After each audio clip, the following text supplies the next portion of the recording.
Right ఇక ఇప్పటి వరకు ఉన్న టాప్ న్యూస్ ఏంటో 6 బ్రేకింగ్స్ లో చూద్దాం. ఫస్ట్ బ్రేకింగ్, తెలుగు రాష్ట్రాల్లో గ్యాస్ కొరత లేదు అని ఏపీ తెలంగాణ ప్రభుత్వాలు ప్రకటించాయి. ప్రజలు హైరాణ పడొద్దని సూచించాయి.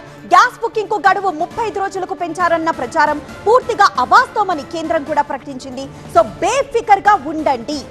రైట్ ఇక సెకండ్ బ్రేకింగ్ న్యూస్, రేపు ఏపీ కేబినెట్ సమావేశం, అమరావతిని రాజధానిగా తీర్మానం చేయబోతున్నారు. సో రేపు ఏపీ కేబినెట్ సమావేశం కానుంది. 28న ప్రత్యేక అసెంబ్లీ సమావేశాలపై చర్చ జరగనుంది. అమరావతిని రాజధానిగా తీర్మానం చేసి కేంద్రానికి పంపాలని ప్రభుత్వం యోచిస్తోంది.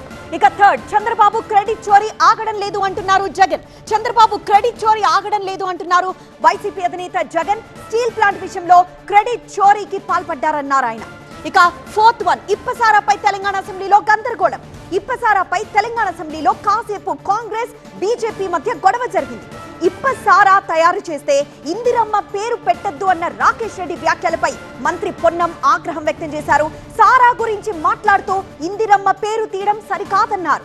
ఇక ఫిఫ్త్ బ్రేకింగ్ న్యూస్, బీఆర్ఎస్ నేతలకు బడ్జెట్ పై చర్చించాలని లేదు అంటున్నారు భట్టి. బడ్జెట్ పై చర్చించాలని బీఆర్ఎస్ నేతలకు లేదు అంటున్నారు డిప్యూటీ సీఎం భట్టి విక్రమార్క.